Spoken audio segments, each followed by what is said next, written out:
10 ఏళ్ళు ఆనాడు తెలంగాణ ఉద్యమంలో తెలంగాణ రాష్ట్రం కోసం కొట్లాడి 10 ఏళ్ళు తెలంగాణ రాష్ట్రం వచ్చినాక మీ ఉద్యోగాల కోసం ఉపాధి కోసం కొట్లాడిను. ఆ 20 ఏళ్లలో ఏ నియామకాలు జరగలేదు. కానీ కాంగ్రెస్ అధికారంలోకి వచ్చిన వెంటనే 90 రోజుల్లో 30,000 ఉద్యోగ ఖాళీలు భర్తీ చేసి నిరుద్యోగ యువకులకు ఉద్యోగాలు ఇచ్చింది కాంగ్రెస్ పార్టీ కాదా? మాకు తెలుసు ఆ బాధ ఏందో.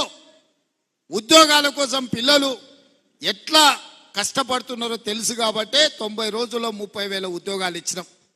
ఇదే కాకుండా ప్రభుత్వ ఉద్యోగస్తులకు ఎప్పుడు జీతం వస్తుందో తెలియని పరిస్థితి నుంచి ప్రతి నెల 1వ తారీఖు నాడు ఇవాళ ప్రభుత్వ ఉద్యోగస్తులకు జీతభత్యాలు ఇచ్చే పరిస్థితి కాంగ్రెస్ పార్టీ తీసుకొచ్చింది. ఇదే కాదు, డిఎస్సి నోటిఫికేషన్ గ్రామాలలో, తండాలలో, గూడాలలో పేదోళ్ళ పిల్లలు చదువుకోవాలి, టీచర్ల నియామకాలు చేపట్టాలి అని డిఎస్సి నోటిఫికేషన్ ఇచ్చి 11,500 ఉద్యోగ ఖాళీలు భర్తీ చేయడానికి ఇవాళ పరీక్షలు పెడితే ప్రతి తలమాసినోడు వచ్చి డిఎస్సి పరీక్షను పోస్ట్ పోన్ చేయమంటారు. నేను అడగదలుచుకున్న ఈ వేదిక మీద నుంచి 10 ఏళ్ళ డిఎస్సి నోటిఫికేషన్ ఇయ్యనందుకే కదా పిల్లలు కొట్లాడింది, పరీక్షలు పెట్టమన్నది. 2022లో నోటిఫికేషన్ ఇస్తే ఇప్పటి వరకు పరీక్షలు జరగలేదు, పెట్టమనే కదా అన్నది. మనం క్యాలెండర్ డేట్ ప్రకారం ఇవాళ డిఎస్సి నోటిఫికేషన్ ఇచ్చి పరీక్షలు పెడుతుంటే కొంతమంది టిఆర్ఎస్ సన్నాసులు పరీక్షలు రాయనోళ్లను, చదువు రానోళ్లను ఇవాళ ప్రభుత్వం పరీక్షలు వేయాలంటారు. గ్రూప్ 1 పరీక్షలు వాయిదాలు వేయాలంటారు.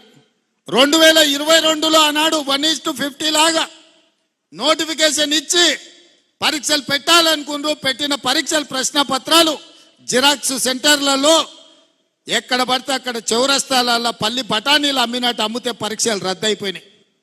మనం వచ్చిన వెంబడే గ్రూప్ 1కు నోటిఫికేషన్ ఇచ్చి ప్రిలిమినరీ ఎగ్జామ్స్ మొత్తం నిర్వహించి సరైన సమయంలో 4 లక్షల మంది విద్యార్థులు పరీక్షలకు అప్లికేషన్లు పెట్టి 3 లక్షల మంది పరీక్షలు రాసి నిన్నగాక మొన్న 31,000 మందిని ఈ పరీక్షలకు పాస్ చేసి గ్రూప్ 1లో ప్రిలిమినరీ రిజల్ట్స్ ఇచ్చినాం. ఇప్పుడు మెయిన్ ఎగ్జామ్స్ మనం పెట్టాలంటే 1:50 కాదు, 1:100 విలువని అంటారు. అంటే ఒక ఉద్యోగం ఉంటే 50 మందిని ప్రాథమిక పరీక్షలలో పాస్ చేసి మెయిన్ ఎగ్జామ్స్కు పిలుస్తామని చెప్పినాం. సగం దూరం వచ్చినాక ఇప్పుడు 50 కాదు 100 మందిని పిలువ అంటున్నాం. ఏందయ్యా ఈ దొంగన కొడుకుల ఆలోచన అంటే 1:100 పిలువంగానే కోర్టు స్టే ఇస్తుంది, పరీక్షలు రద్దు చేస్తుంది. నువ్వు నోటిఫికేషన్లా 1:50 ఇచ్చి పరీక్షలు అయిపోయినాక 1:100 ఎట్లా పిలుస్తావు? ఒక ఉద్యోగానికి 50 బదులు ఒక ఉద్యోగానికి 100 మందిని ఎట్లా పిలుస్తావు? అది తప్పు అని కోర్టు పరీక్షల్ని రద్దు చేస్తుంది. మళ్ళీ మొదటి నుంచి మొదలు పెడితే మళ్ళీ ఏడాది పోతుంది. 2011లో నోటిఫికేషన్ గ్రూప్ 1 ఇస్తే ఇప్పటి వరకు 13 ఏళ్ళ ఇంతవరకు పరీక్షలు జరగలే, నియామకాలు చేయలే. వయసులో ఉన్న పిల్లగాడు మధ్య వయసుకు వచ్చాడు, పెళ్ళైనోనికి పిల్లలు అయిన వాళ్ళ పిల్లలు బడికి పోతారు, పరీక్షలు మాత్రం పూర్తి కాలే. నేను ఏదైనా చేసి డిసెంబర్ లోపల పరీక్షలు చేసి దాదాపుగా 1000 మంది గ్రూప్ 1 ఆఫీసర్లను తెలంగాణ రాష్ట్ర నిర్మాణంలో ఫలితాలు ఇచ్చి వాళ్ళను అధికారులను చేయాలని నేను చూస్తుంటే ఈ దొంగలంతా గూడు పుటాని చేసి ఆ పరీక్షలు పోస్ట్ పోన్ చేయమంటారు. ఇట్లనే గ్రూప్ 2 కూడా, అట్లనే గ్రూప్ 3 కూడా దానికి ఒక 5 లక్షల మంది, దీనికి ఒక 5 లక్షల మంది పరీక్షలకు ఈరోజు హాజరుగానికి అప్లికేషన్లు పెట్టుకోరు. ఈ పరీక్షలు పోస్ట్ పోన్ చేస్తే కోచింగ్ సెంటర్లు బతుకుతాయి.